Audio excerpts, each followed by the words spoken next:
Friends అందరికీ నేనైతే chicken curry చేస్తున్నాను. చూడండి మీరందరూ ఎలా చేస్తారో కానీ నేనైతే అలా సింపుల్ అండి. ఆనియన్ పచ్చిమిర్చి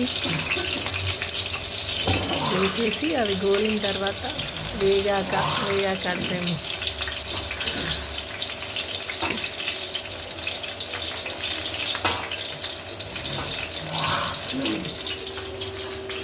పుదీనా అండి.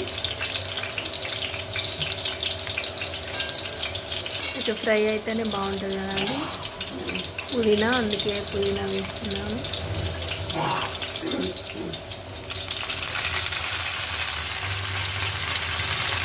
ఎందుకంటే మనం కొత్తిమీర అంటే తర్వాత వేసి కానీ పుదీనా ఫ్రై కాకుండా బాగుంటుందండి, స్మెల్ వస్తుంది.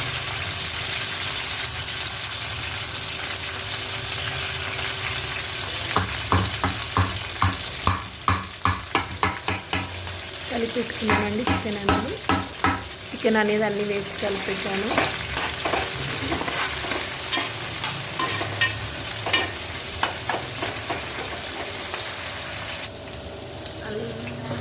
పసుపు అండి, పసుపు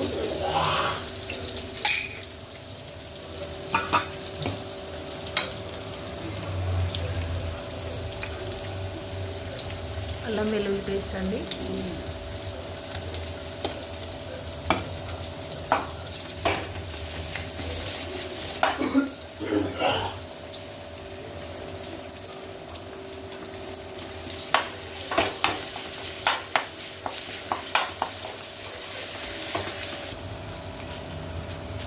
చికెన్ వేసేసుకుంటాను.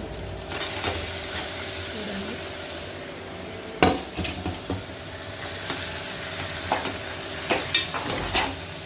కొంచెం ఏంటంటే మంచిగా ఫ్రై కావాలండి. ఫ్రై కాకపోతే కొంచెం స్మెల్ అనేది వెరైటీగా వస్తుందండి. మటన్ అయిన స్మెల్ రాగానే చికెన్ అనేది మనం ఫ్రై చేయకపోతే స్మెల్ వెరైటీ వస్తుంది. అందుకోసమని చాలాసేపు వేపుకోవాలండి. వేపుకున్నాకనే వాటర్ వేయాలి. వేపాలండి. ఫ్రెండ్స్ మీరు అందరు ఎలా చేస్తారో కామెంట్ బాక్స్లో కామెంట్ చేయండి. వీడియో కనుక నచ్చితే మాత్రం ఒక చిన్న లైక్ అండి, అంతే, చిన్న లైక్ ఇవ్వండి. ఓకేనా ఫ్రెండ్స్? ఒక చిన్న లైక్ ఇస్తే సపోర్ట్ అండి, అంతే.